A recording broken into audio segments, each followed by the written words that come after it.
Hello, this is Bill McFadden from Tone Pure Music, and in this video we're going to get into Ostinato Woodwinds by Sonokinetic. And we'll go ahead and start with playing a chord. So I'm playing a C minor chord. And you actually have a slow ostinato. Now these key switches over here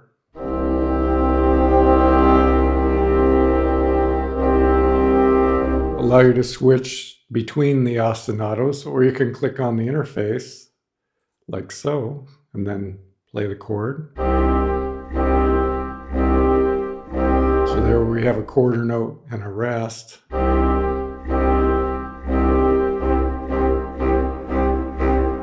So as I press F4, now actually there's some disparity between what C4 means.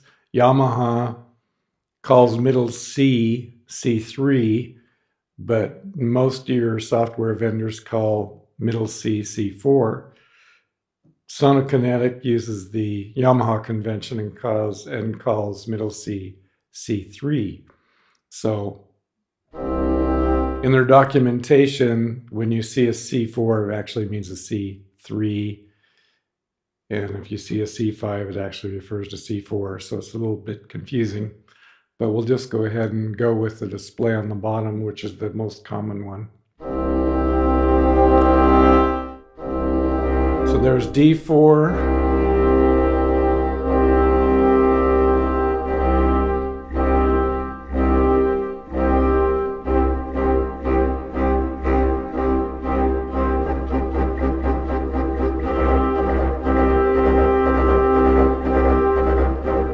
So there we have those configurations, and then if I go up here, we just get the ostinato in the top. Now, let's go back to, let's say, the second, or actually the third one from C.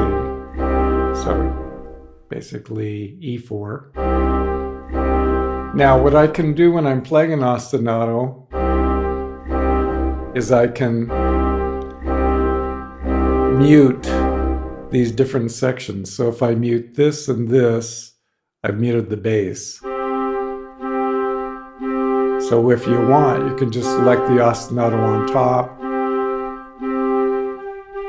Now we're only playing one note as an ostinato. I could also take the top off, so there's nothing playing, then play the ostinato in the bass, and then all three of the notes. Now let's go ahead and activate all of the voices. Now, here's the C minor chord I've been playing, but I can do the first inversion. And notice how our voicing is changing as well.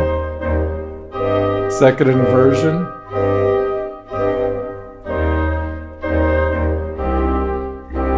Now, in addition to major and minor chords, here would be the major C with its inversions. Here's second inversion. And notice when you play the second inversion, it actually shows you. And then there's your first inversion. And then the root is highlighted down here. So now we have major and minor chords, but notice they have three inversions. You can also play four-note chords. For example, I could do a C minor 7. And then do the next inversion. Let's see. So now we're at the first inversion, second inversion, and there's your third inversion. Now, if you notice the bass line has been following the chord voicing. For example, if I do a C minor, the bottom note in the chord is a C. Now if I do the first inversion, notice it goes up to the E flat, which is the bottom note in the first inversion. And if I do the second inversion, it goes up to G in the bass, which is the lower note in the second inversion.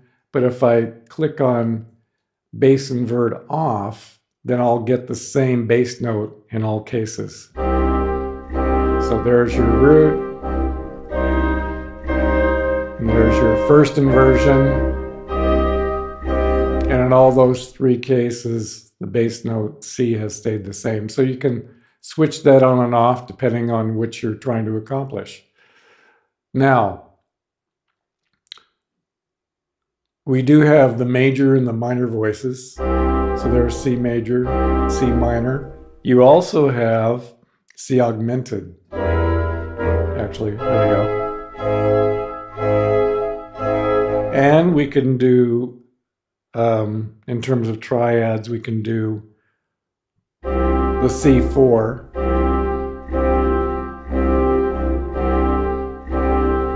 And this actually would be C2, which is also the same as G suspended 4, because you have C, D, and G.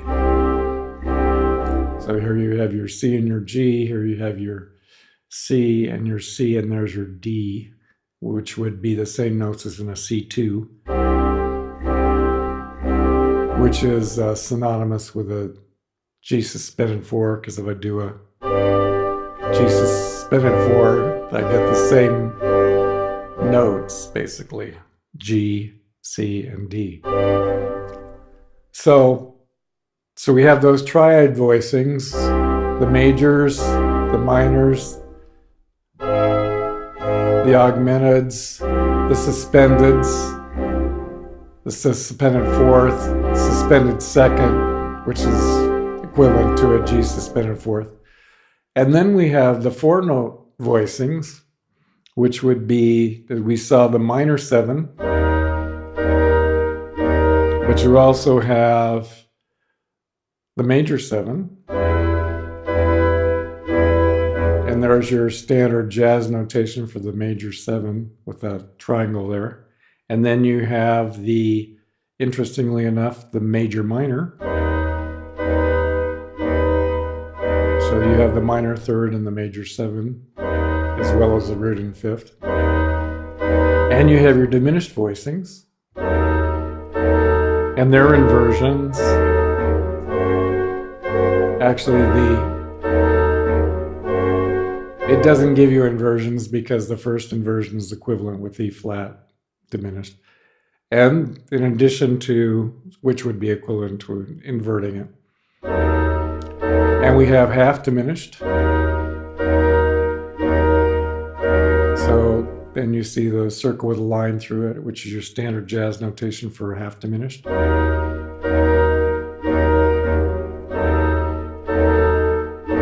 So we have lots of different possibilities. Now if I do the first inversion of the half diminished by bringing the lower note up an octave,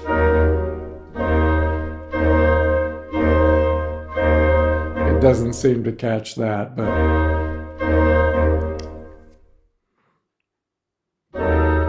so we have a lot of different possibilities, and of course this is true for each of the chords in the scale. So there's your C sharp minor, C sharp major, D minor, D major. So you can go through various chord sequences with these various ostinatos. Now the ostinatos, let's take a look at those again. So right now, here's a quarter note with no rest, eighth notes. And here we have a combination of 16th and 8th on the bottom, and then half notes on the top.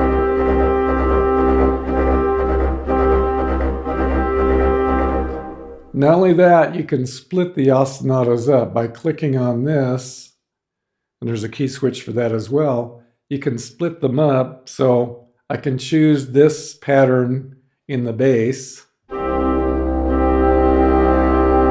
and then say this pattern in the treble clef.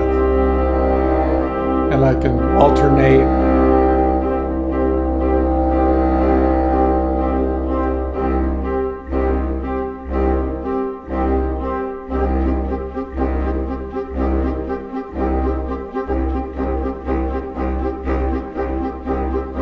So you have a lot of variability in what ostinato you use. Now, another interesting thing going on is these numbers here can be selected with the black keys.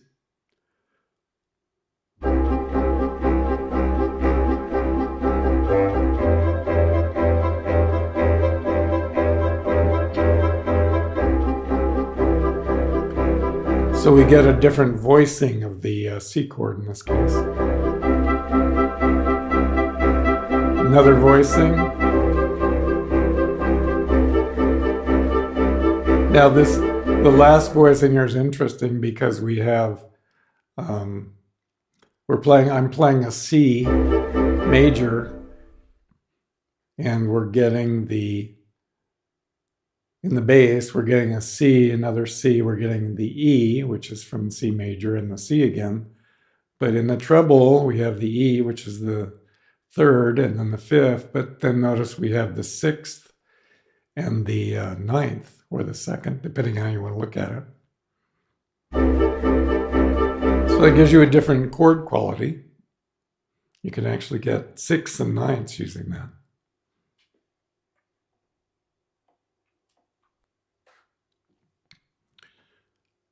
And another thing that is possible is we have the harmonic shift. So if I play a C chord, let's choose another voicing. Let's go back to the first voicing. And then if I go up here, I'm actually harmonically shifting from a C to a D minor.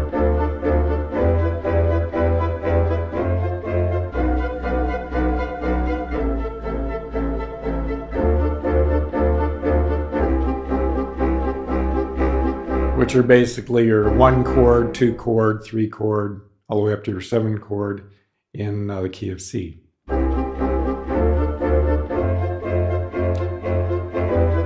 there's your 3, your 4 chord, 5 chord, 6 chord, and 7 chord in the key of C. Now, let's take a look at the A, B, and C and see what they do. They actually will give you different inversions. So let's go ahead and play a C chord.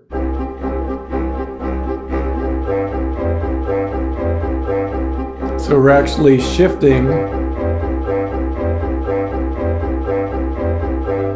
If you focus down here, you're going from the root to the first to the second inversion.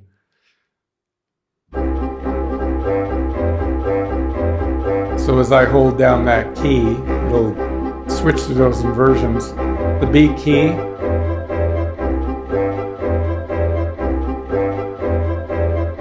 is switching between the second, first, and root. And let's try the C key.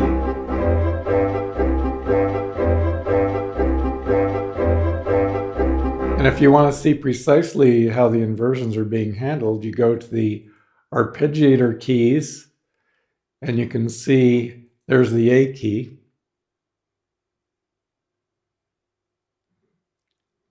There's your B key, and there's your C key. So what it's doing is taking these different inversions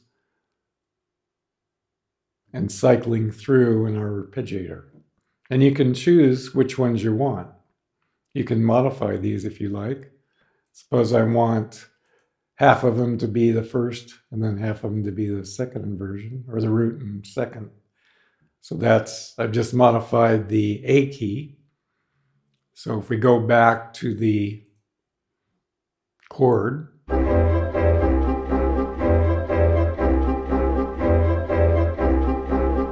So we're going root, first inversion, root, first inversion. So those are some of the capabilities you can choose in this basically settings menu. You have control over volume and pan for each of the 4 voices. Remember, we have 2 in the low and 2 in the high. Mic positions, there's deca, as well as wide, far, and close. And you can switch between 2 voicings. I could do close here and then blend between the deca and close. And then we just looked at our arpeggiator keys. Like for the A key, we did the root and first. Now for the B key, I could say go root and then third, switch between those. And for the C key, I could say do root in the second or the first inversion. Actually, I did that in the A key. So let's say root and then switch briefly to the first inversion, or better yet, let's do root, first inversion, second inversion. So if we play the C chord,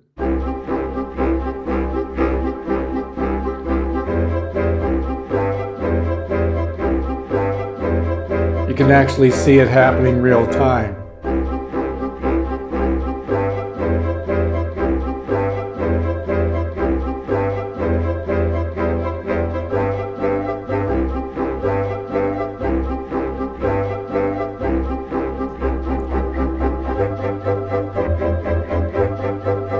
So it has an amazing number of possibilities for arpeggiating the woodwinds. And we actually have 8 woodwind players altogether, 2 flutes, 2 oboes, 2 clarinets, a bass clarinet, a bassoon, and a contrabassoon. So that's where we get all of these different voicings using those instruments and the ranges. So pretty much that. You also have a tuning capability. It's defaulting to 442, but you can go back to your 440 if you like, depending on your other sample libraries, or if you're playing with other real live instruments, whatever gets them in tune. So basically, that pretty well covers. Now there is an absolute mode in the harmonic shift. So if I play a C chord, now when we were in the relative mode, you would go through the, well, let's do a D chord. If we were in the relative mode, we'd get the second key in D, that's the third key, or the third chord in the scale of D, and so on. But in absolute mode, if you play the second and the second note of the scale on the key of D,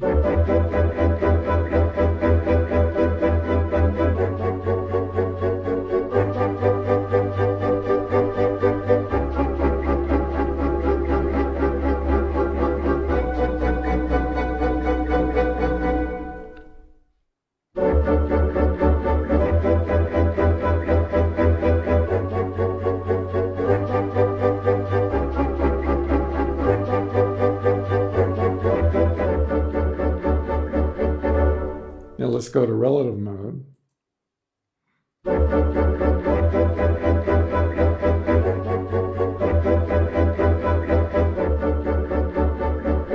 So now, interestingly enough, if you hit the C key, that gives you the 1, the D key gives you the 2,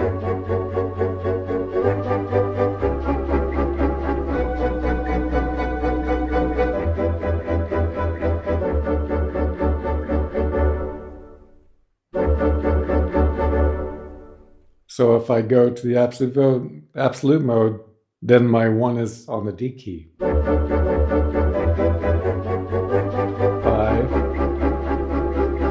6, 7, then back to 1. So if you're in the absolute mode, you have to play if you want to get your normal 1 chord, 2 chord, 3 chord, and so on, you need to play in the actual scale, whereas in relative mode, I could just play starting with C,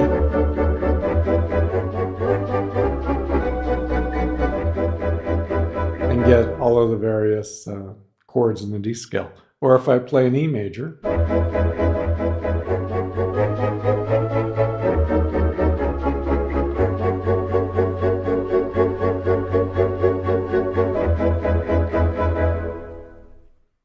F major,